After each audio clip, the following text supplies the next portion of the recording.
Hey everyone, welcome back to my channel. So today I wanted to do a little bit of a chit chat video, a little bit of a story time about how I survived my first Poshmark case. So this is my first case, and I think that's pretty good considering I have had my Poshmark closet open in terms of my reselling business for a little less than a year now, and I've only had one case. So I just kind of wanted to share my experience and the outcome, and also maybe what I would do going forward if I'm ever faced with something like this again.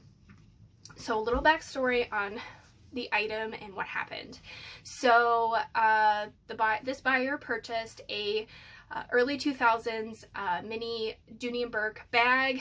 They were super popular. I totally remember, I think I actually had one myself, but it was like the multicolored one with the multicolored zipper and the little heart charm.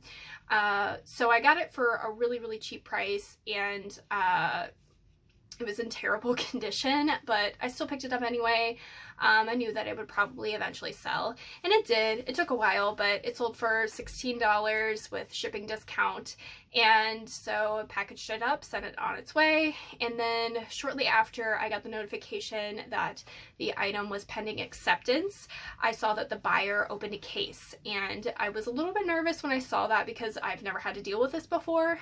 I've dealt with returns on eBay, and which is a very small percentage of my business, but it does happen.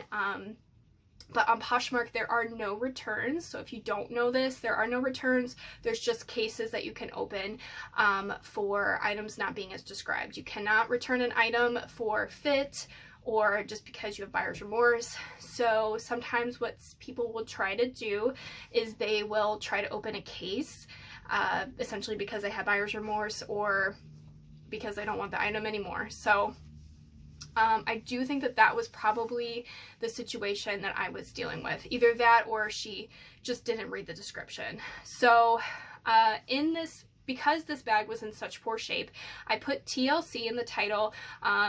If I had more room in the title, I would have put read. That's typically what I do on my eBay listings. I put read in bold font, sometimes with stars, just to let people know that they need to read the description thoroughly and look at the pictures. And trust me, I know that seems like common sense, but you would be surprised at how many people just click the button and don't even bother to read a description at all. So I took very careful photos of the damage, and I also wrote the damage in the description. And so in the case, when I opened it up, she just took a picture and said that it was really dingy and that it had a lot of discoloration. Well, those were both factors that I put into the listing and said that, you know, it had a lot of discoloration, it was dingy, it had a lot of wear to it, and that it was in TLC condition.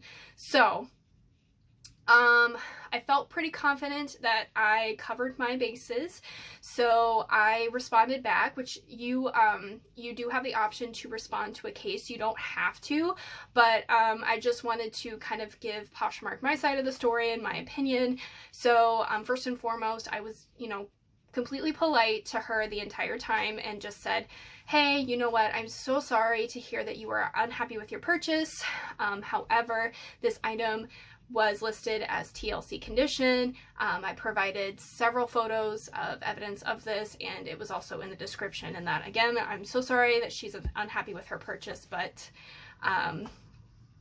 it is what it is, essentially.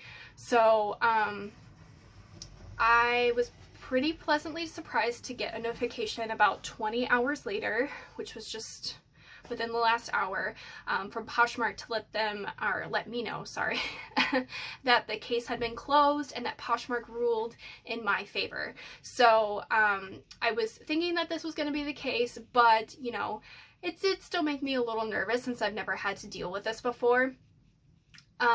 But just something to keep in mind is that Poshmark is definitely more seller-centered. So they tend to side with the seller a lot more than they do the buyer, which is, you know, of course, in my case, it benefits me, but just something to be aware of. And I think that they do that because they really do value the sellers on the platform, and I think that that's great, because there are definitely instances that happen a lot through eBay where the buyers will totally try to take advantage of the sellers.